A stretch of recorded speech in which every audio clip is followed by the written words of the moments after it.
Hey, good morning. I am here with Diana and Saida. This is the Indigo Bone Podcast, and we're coming together today to chat about our journey, our individual journeys as it pertains to how we really got into astrology. And although, we talk about we're going to talk about a lot of different parts of the supernatural and our own backgrounds, and we're going to talk with other people about their experiences with the supernatural. One of the things that really kind of unifies us as a group, and really what brought us together, as we talked about in our first episode, is this kind of foundational connection to the world of astrology, to cosmology as it is seen through the lens of astrology. And so that's kind of where we want to go today. We want to sort of get into and unpack a little bit for you guys what it is that has kind of pulled us into this deep ocean of understanding astrology. And when I think about the ocean, and I think about the depths of understanding spirituality, but also understanding astrology itself, one of the main planets that's going to come to mind for me, and I think we kind of chatted about this a bit this morning, is the planet of Neptune, which has recently stationed direct. And so we're hoping that Diana is going to jump in here and kind of give us an understanding of who is Neptune, what does station direct mean, and how is that all of that kind of fitting together with this conversation today? Well, thanks, Kelly. So Neptune is one of the outer planets in astrology. We work with Neptune to look at generational changes when it comes to things like Neptune, in my mind, and I would love for you guys to just fill in the blanks because I just going to riff with what's coming to my mind right now. But when I think of how I work with Neptune in astrology, it's to understand the veil, it's to understand collective consciousness, it's to look at spirituality, it's to look at where we build vision from our vision. It's where we tap into liminal spaces. And also, when I think about Neptune, I think about illusions and where we can be deceived and where we can escape into fantasy. It's also where we can go into deep ecstasy with the spiritual world.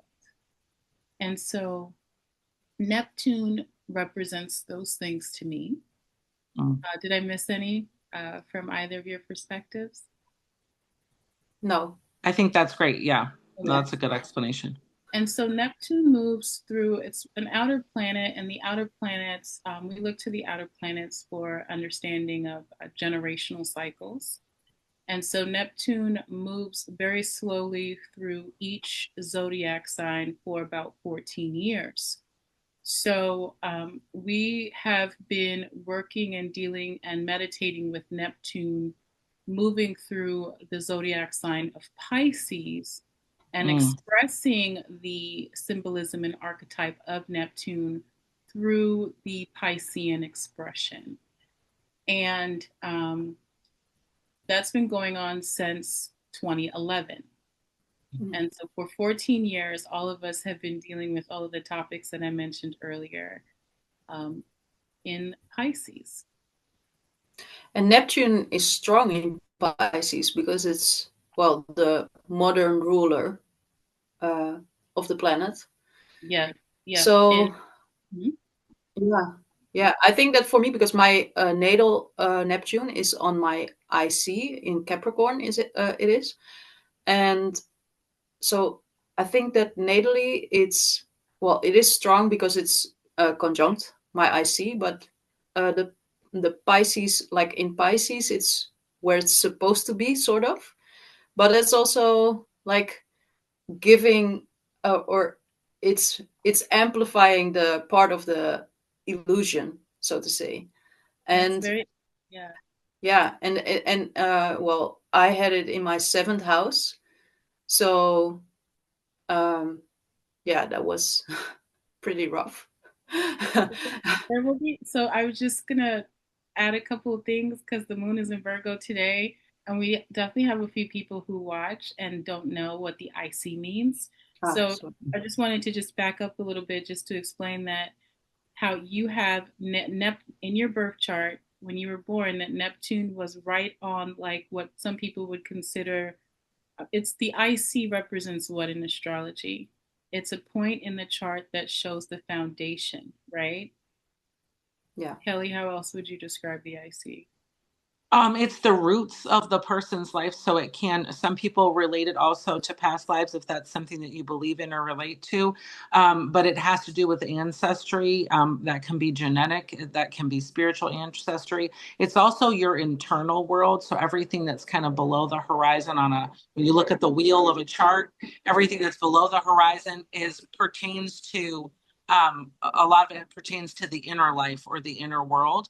And the IC is like the max point of that, and it's what the angles of the chart are stakes that like are, if you can see them as like taking the map of the sky and securing it to the earth. And so the IC is a very crucial point. And when we talk about having Neptune conjunct the IC, we're talking about the influence of a planet that is about dissolving boundaries, is about not nothingness, but such great expansiveness. Really, you have to kind of look at it like an ocean that you're moving around in. And so people who have Neptune conjunct the IC, one of the indicators of that or significations of that is that they often kind of can struggle with self-concept, or kind of finding their center, because it's been influenced by this oceanic, expansive energy of dream and of fantasy and of, like you said, illusion. But a lot of it kind of is really influencing like whether or not you really see yourself clearly. A lot of people that I know or that I've talked to that have Neptune conjunct the IC see others really clearly and are very perceptive. It's an indicator of being highly perceptive in a chart to have Neptune conjunct an angle or close to a personal planet. But as far as it pertains to the self, it can be more of a struggle to kind of find yourself and like your path in life, because you have this influence of this sort of massive, waves of energy that are, impacting you. I also wanted to mention, like, when we talk about the sign of Pisces, and this is just for people who may not, have the same understanding of astrology that we do. Pisces is a place, a sign and a place in the chart or in a person's life that is not about boundaries. It's about expansiveness. The traditional ruler of Pisces is Jupiter, and so Jupiter expands, and so the kind of the themes of Neptune and the themes of Pisces run really, kind of congruently with each other and are very similar. So if we would wanted to list things that describe Piscean people or people with Pisces placements, we would say a lot of the same things that you said about Neptune. So when we combine Neptune being in Pisces, it's been this really big emphasis on, bringing us to a place of dissolution, whether that is our beliefs, which a lot of it maybe has been connected to beliefs, but also, dissolving of boundaries. This can be connected to, a lot of different things. And I'm just kind of trying to think of a few, but when Saida was talking about her seventh house, that's a place of committed relationships and of, it can be romantic relationships, businesses, and things like that. And so maybe, Saida, you could talk a little bit more about how that dissolving planet or that dissolving energy may have, you've seen that kind of working through your seventh house. Yeah, sure.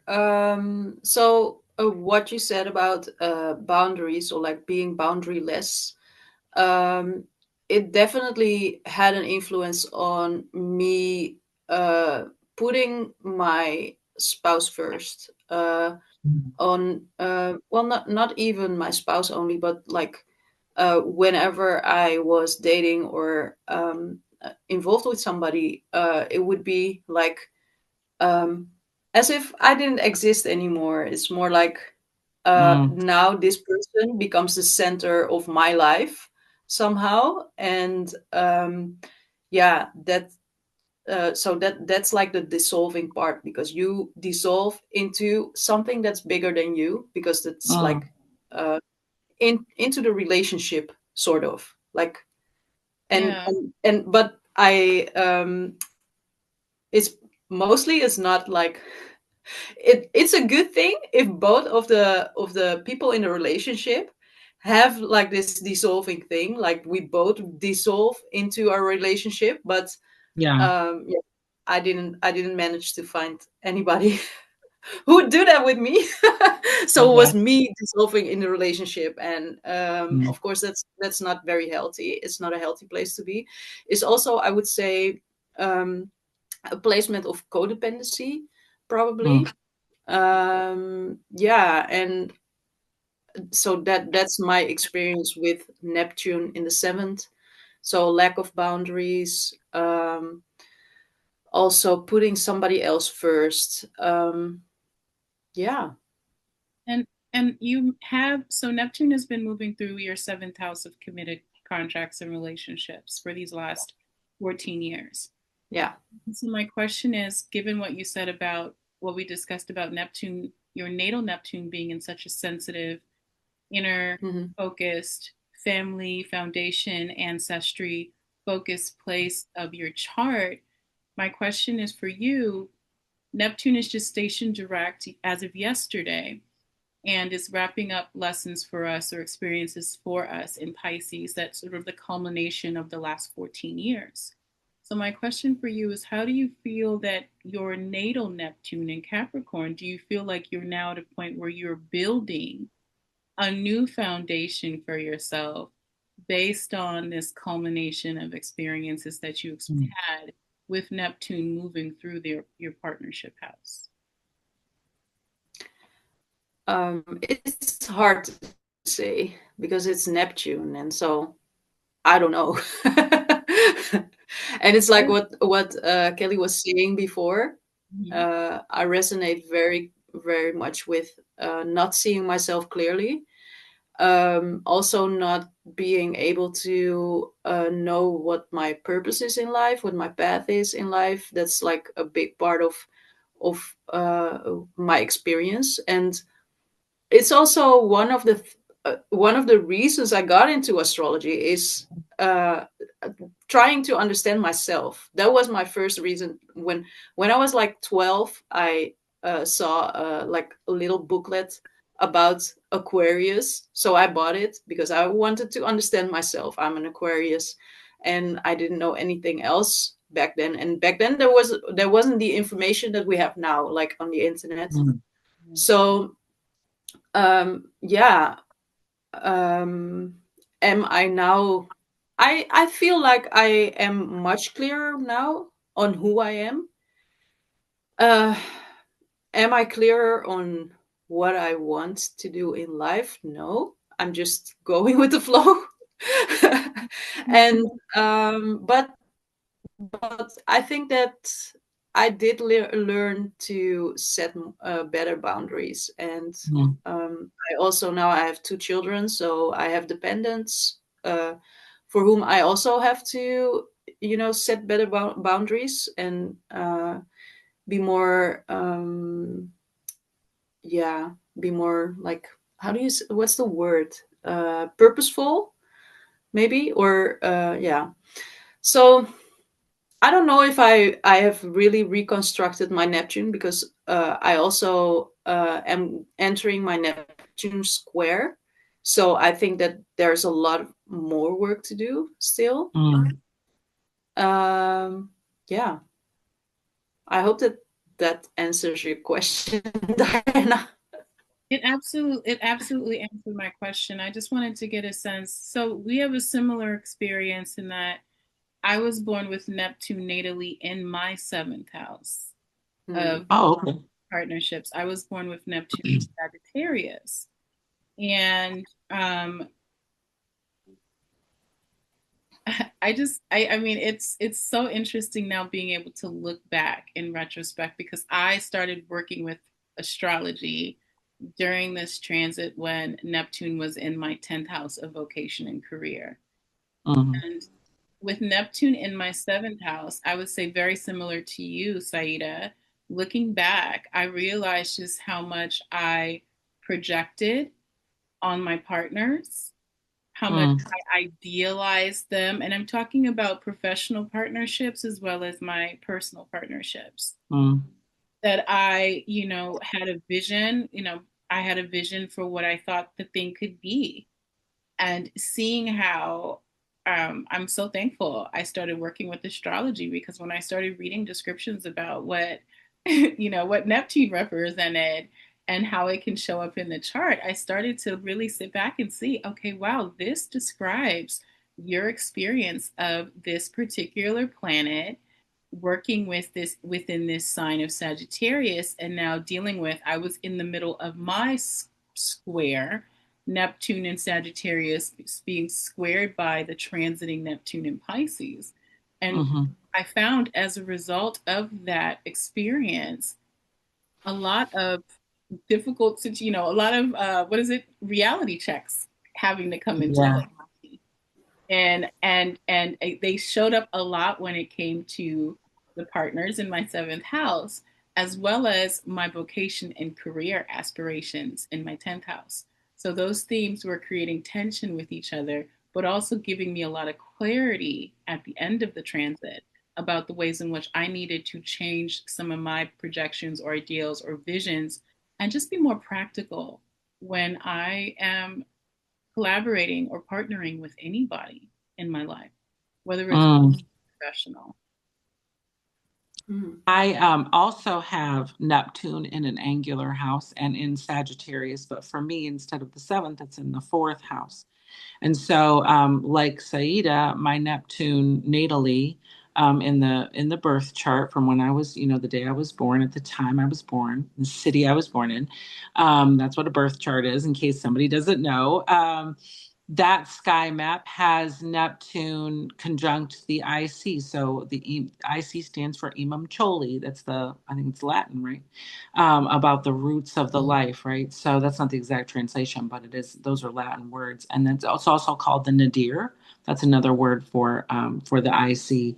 And so I have mine right there in that fourth house of home and ancestry. And it has really influenced, like, having a spiritually centered life from a very young age. So that's one of the ways that Neptune has been present.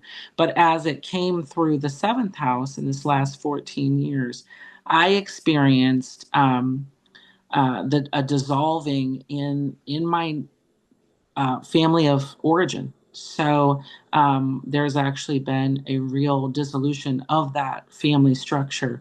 My parents had sold the home that we kind of grew up in. I mean, we didn't live there my whole life, but for about 10 years of my life, we had lived there 8 years.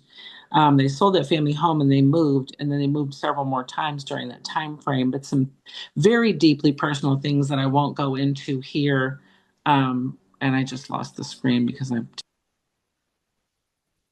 Oh, she left, or she didn't leave, but Must have hit something by mistake. After she yeah. gives an example, do you want to go back and pivot back into like how this connects us to the supernatural even more, or how do you think we're doing so far? Mm, I think that we're doing all right, but I don't know how. Well, maybe if you have an answer to how it connects with the supernatural, you can talk about it, because I have no idea. Yeah, I will. Yeah. Okay. Yeah, so now I need to fix. We'll have to just. There we go. You guys are there, but now I have Yeah. to fix this again. Okay, Okay. sorry about that. Oh, what should I just go back to? Do I need to pause before we start recording Oh, again? now we're seeing your ceiling. Okay, you're just gonna cut it out. Okay. So what I was saying is that there's been a dissolution of my family of origin. There is no cohesion between myself and my siblings and my mother, and then we lost my father during these years. So that's been one of the things that's been very literally dissolved through that squaring and through this passage through the seventh house as its aspect in my fourth house. Another thing is that, as I said, I have this spiritual background from a young age, but shortly in after Neptune went into Pisces, I began to deconstruct the faith that I was raised with, and so it's a literal dissolution of my beliefs from that fourth house upbringing. And then from there, over time, and it was really quite a long time, where the dissolving part was a few years, and then there was kind of a neutral time where I wasn't really pursuing spirituality, and then this resurgence of pursuing spirituality, and that happened to coincide with pursuing the understanding of astrology. Now we've talked before about not everyone who pursues astrology is doing so because it's centered in spirituality for them. In fact, for a lot of people, it's very separate. It's there's a psychological, kind of type approach, is very scientific type of approach.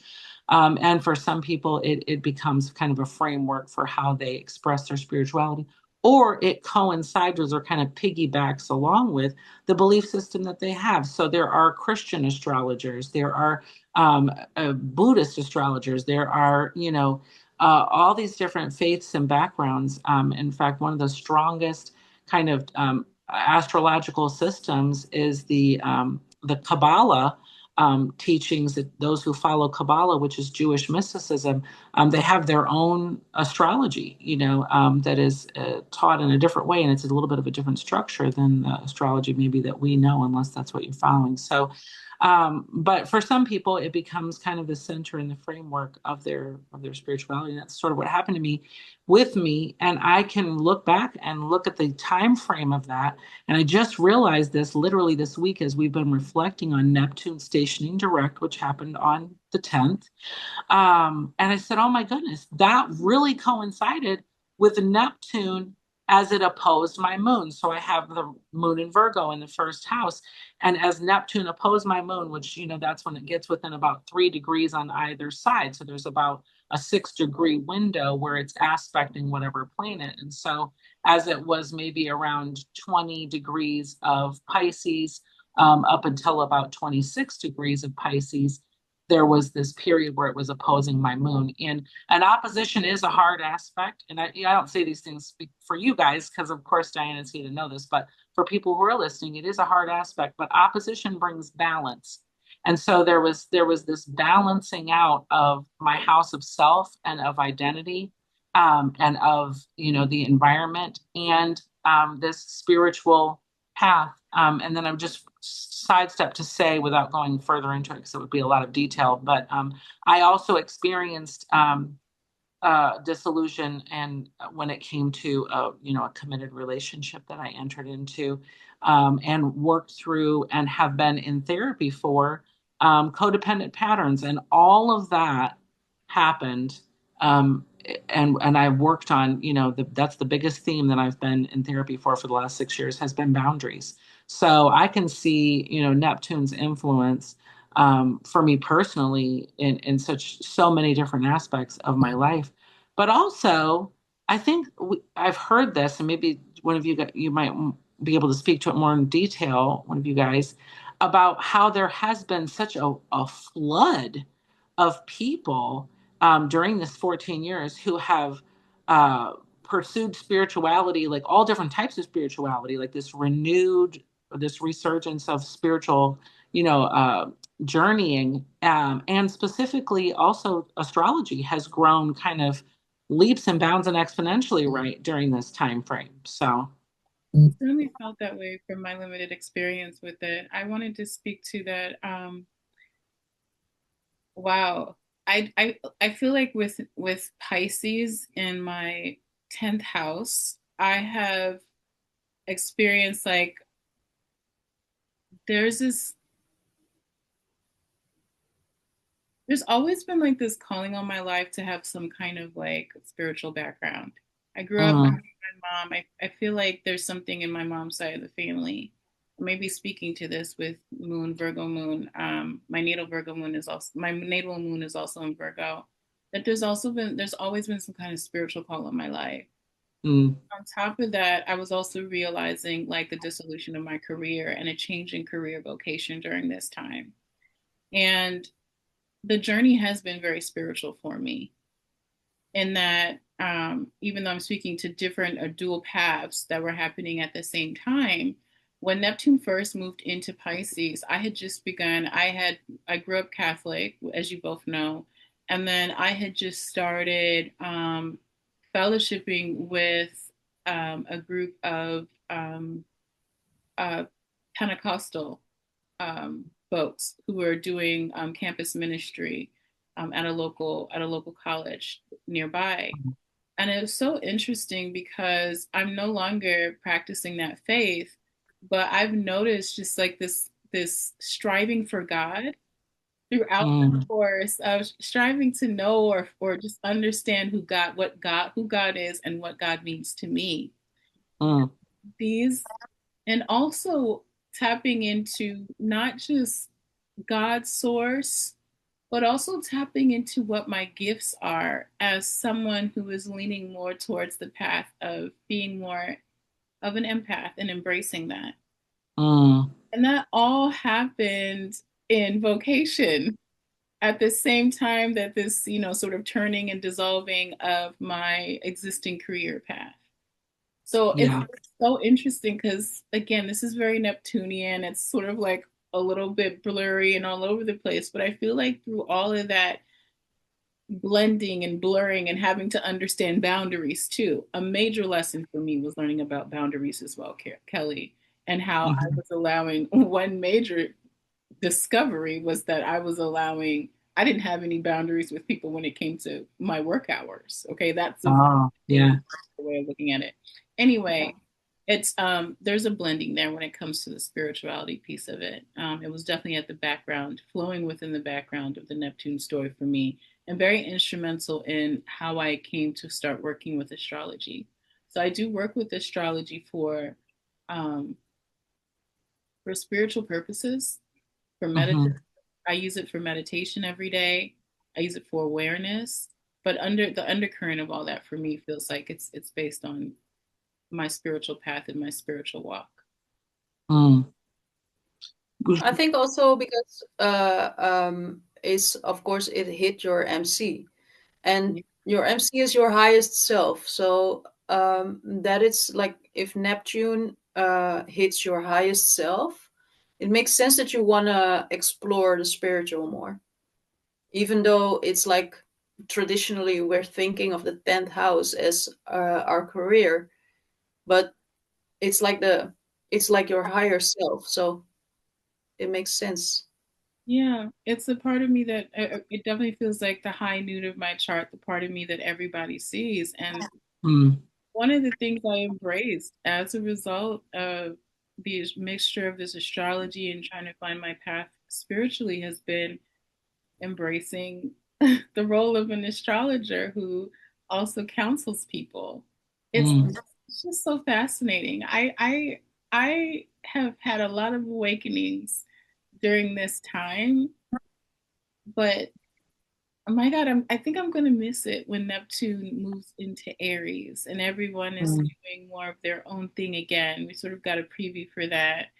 Um, I just, I've really, I don't know that I would have met you both, for example, if it wasn't for this sort of the positive aspects of this Neptune transit Yes.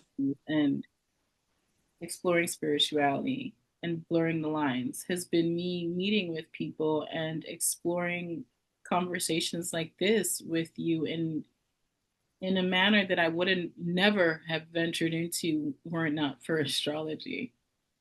Mm. Yeah. One of the things I was sharing with someone yesterday, not specifically to Neptune, but I was talking about this concept of divinity in a way that there's, we talk about polarities, right? So we talk about these this spectrum that exists within divinity, and so some people like to use terminology like feminine and masculine, although those are very like um, that's a very binary type of, system to look at it, feminine and masculine, but not in the sense of gendering divinity, but in the sense of talking about different functions within divinity, right? And so the function of the feminine within divinity is a function that is associated with the mysteries, with going into the depths, with darkness, not in the sense of negative or evil, and that kind of association with darkness, but when you think of like the depths of the ocean and how dark of a place that is, and these kind of unknowable concepts, that some things that we explore in this lifetime are going to remain a mystery. I mean, there are parts of the earth that are still yet undiscovered, and there are most certainly a good portion of the ocean that is yet undiscovered. But there's this ability that Neptune gives, and also Piscean energy is very connected to this, so very similar, of being able to sit in that mystery and to continue to explore and to recognize that the exploration itself is not something that we're going to arrive at some conclusion where we hit the zenith and then we know all things, but that there's just this kind of never ending story that we're living out collectively and individually. And I think if anyone, planet can kind of be the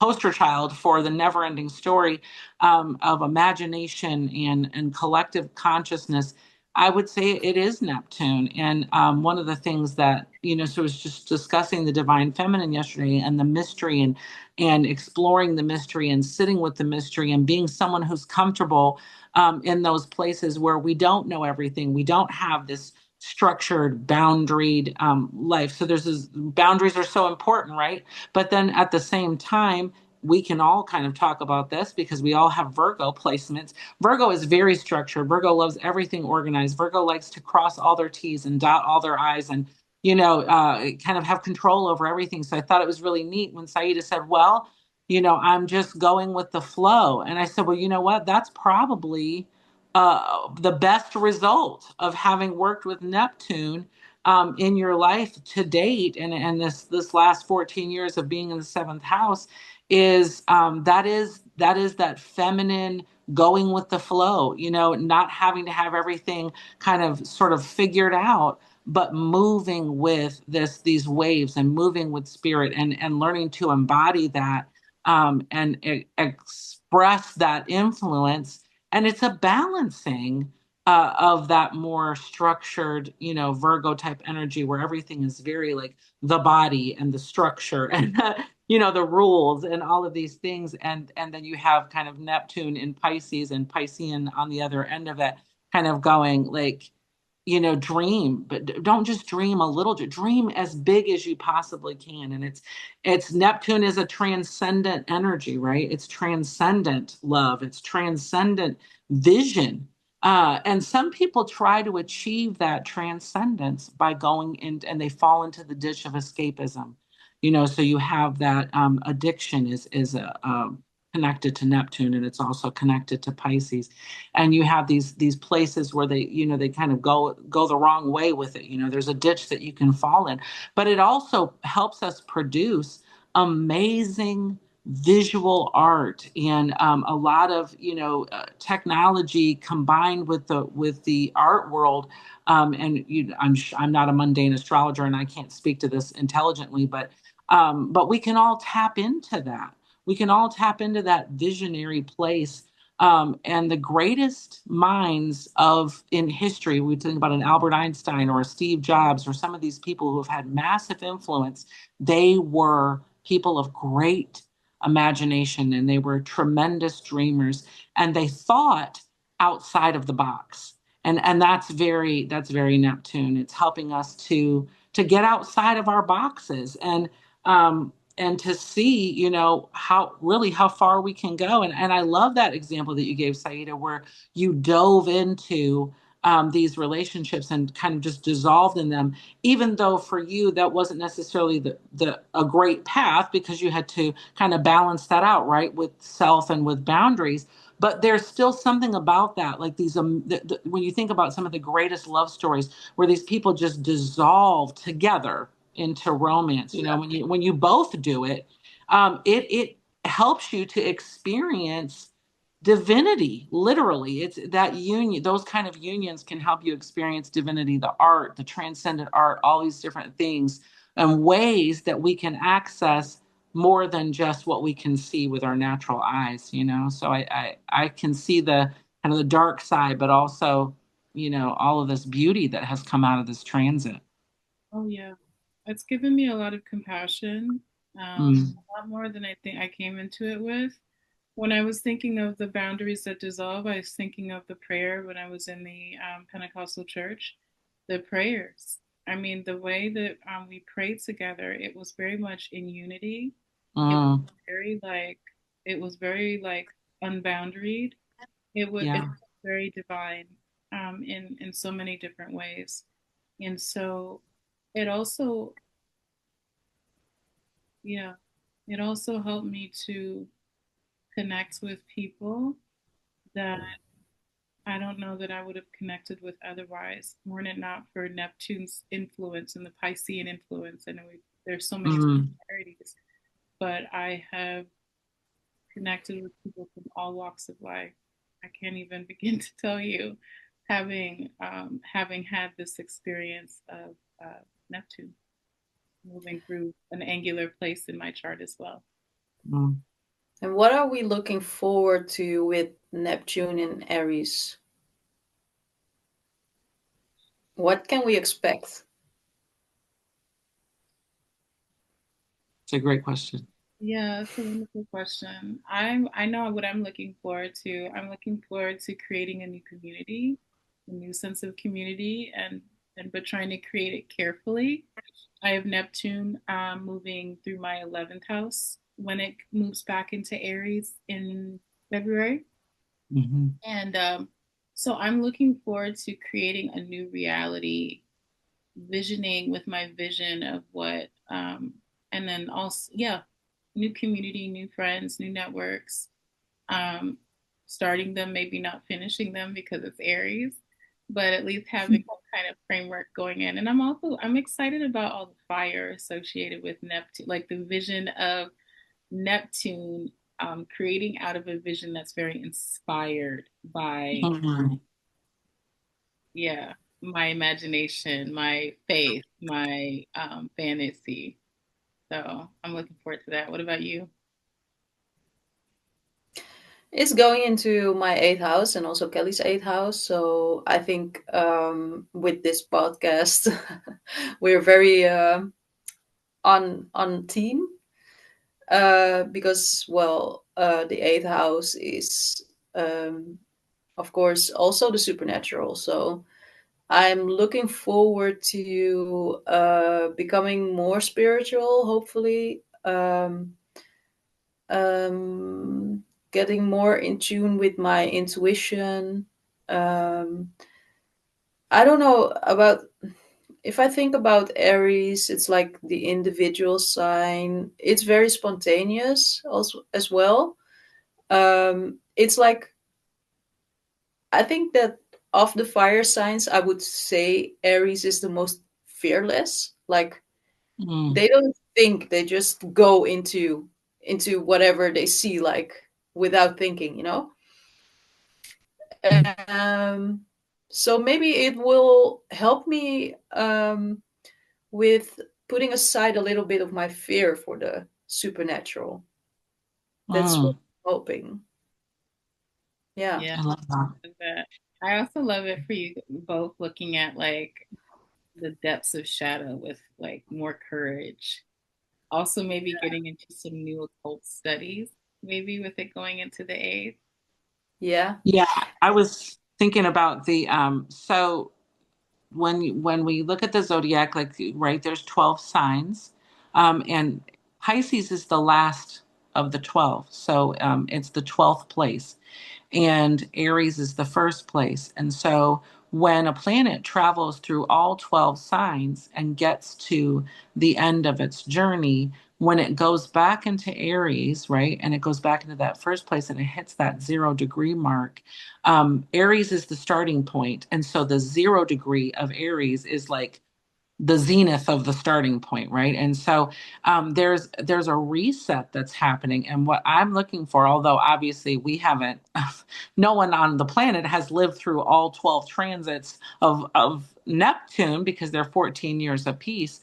But even just the ones that we have been through thus far, collectively, we're going to see and individually this massive kind of reset happening. And I think it's going to bring new energy into our lives, and some of that is unpredictable. And I think that was a really good, good word to use, because Aries can be unpredictable, and they can be impulsive, and they certainly are starters, and they are fire starters. And so I am looking forward to having that additional inspiration as it pertains to things in the eighth house. Definitely like occult studies. I can feel myself already in the last couple of years, but recently being more drawn into herbalism and into understanding mediumship better, which is, connecting with those on the other side, and expanding out into more of a place of understanding what magic really is and how it really functions, and just getting excited about it, and not feeling afraid to kind of just let the whimsy just run with it. But I'm looking forward to seeing how we go through this birth canal together, right? Collectively, like what is really going to come of this sort of tremendous shift. And we had a start, a starting, the starting gun went off this year, but I don't really think that we've seen even a real taste of it until we kind of move into the this early part of next year. So I'm like, what are we about to do? What are we about to experience? Because it's energy that we have never seen before. And I think it's exciting. It can also be, upheaval. I mean, there's always upheaval when there's a birth, right? I mean, birthing changes everything, especially with your first child. But every time you have a baby, as moms, we all know how much birth changes. The environment changes everything about our lives. And I think we are collectively moving in through this birth canal together, and we're going to come out on the other side and see some real shifts in 2026. Yeah. Well, we do have a guide with us, with Saturn also going into Aries at the same time. So Yeah. that will, I think, temper the Neptune influence a bit, because Yeah. especially in the Aries, like the fearlessness and the impulsivity of Aries, it's not gonna do that with Saturn also there. Yeah, So here's what was coming to was, with I use the traditional rulerships. So for Neptune, all the planets that have been moving through Pisces, including Neptune, they've been subject, in my mind, to Jupiter. Jupiter, Yeah. and Jupiter is about faiths and belief and expansion and things we described Yeah. before. Now we're going into a period where Mars, as a traditional ruler of, I think, traditional and modern ruler of Aries, is Of running. Aries. Yeah. And so a lot of what we're going to be seeing is drive to do, drive Yeah. to make the will, drive to direct the will. And it's going to be based on the vision, the Neptune, the yes. And then we also have Saturn, who are also, again, we're driven by Mars, but we've got Saturn and Neptune. So it's like, I'm getting like, okay, how do we build the thing? We're trying to do the thing, but we have to do it under the auspice, as under the guidance of Neptune and Saturn, where Saturn is creating the limitations or creating the foundation or the structure, and Neptune supplying the vision. So there's action, there's vision, and there's structure also Mm. in my mind for 2026 and beyond. And it's fast, because a lot of the planets right now, we've gone from this very heavy water and earth extended season of a lot of water and earth energy, Yeah. and now we're moving into in 2026 for the first time with a lot of fire and air. And I don't think I don't recall being in such a dynamic, or what seems like a dynamic period of lots of planets, including the outer ones, in fire and air signs. Yeah, and even Jupiter's moving into fire. Yeah. So, it'll be everything from Pluto back to Jupiter Yep. will all be in fire and air. So So it's that's a lot of interesting. new pioneering, and it's going to be interesting because Mars is going to be the running the show behind all of it. Hmm. I wonder if it's like going to be more or less visionless, like just doing something without first creating the vision. I Like, think part of it, sure, yeah, yeah. some sort of backward movement, like, oh, we started this thing, but we didn't really think about what it's supposed to be, like in the bigger picture. So I was let's do that now. with the influence of Saturn. I was definitely getting that message, including in the studying, is that we have to think about how Mars is a doer and wants to achieve a purpose. And I feel like it's so interesting because I know we're not talking about Mars today, but we've had an extended period of Mars moving through Cancer and Leo where we're trying to figure out like where our heart is, where our courage. Mm, And mm, Mm. now I feel like there's more impetus. We're moving into a season where there's a lot more drive to do and to achieve and to conquer and to cut and sever. But then Saturn, the influence of Saturn for 3 of those years is really going to be about making sure like Saturn will put, say, hey, you didn't plan this properly. So yeah, good luck. So there yeah. may be a lot of that stop and go if the planning isn't right, just like you said, Saida. Mm, yeah. Interesting. When was didn't we just have, wasn't there just a Mars Saturn? Was that Monday? Mm-hmm. So that's interesting because that plays into this conversation quite a bit. Because you're going to have that dynamic like for a couple of years where because it's in Mars house, Saturn is in Mars's house. You've got Mars's foot on the gas and Saturn is foot on the brake. And then you've got Neptune infusing with all of this vision, which, there's going to be this like desire to go, go, go, go, go, and act, act, act, act, act. But Saturn there kind of holding the line. I think that could be beneficial. A lot of times when we see, Saturn and Neptune together, and this is a whole astrology podcast episode that was 9 hours long, so I wouldn't even dare to try to touch it. But the Saturn Neptune conjunction that's going to happen in February of 2026 is a massive reset.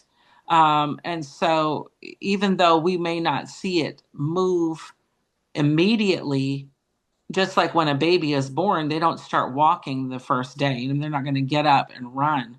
So it's like the seed of a new moon, right? But it's a new Saturn Neptune cycle. And those cycles are 36 years long. But I hadn't given I mean, when we all first started talking about this, it's been in the last couple of years as people are preparing for Saturn and Neptune to move into Aries. So you've heard a lot of delineations of the major astrologers and stuff, but I hadn't given that much thought to the whole Mars Saturn part of this, and the foot on the gas, foot on the brake.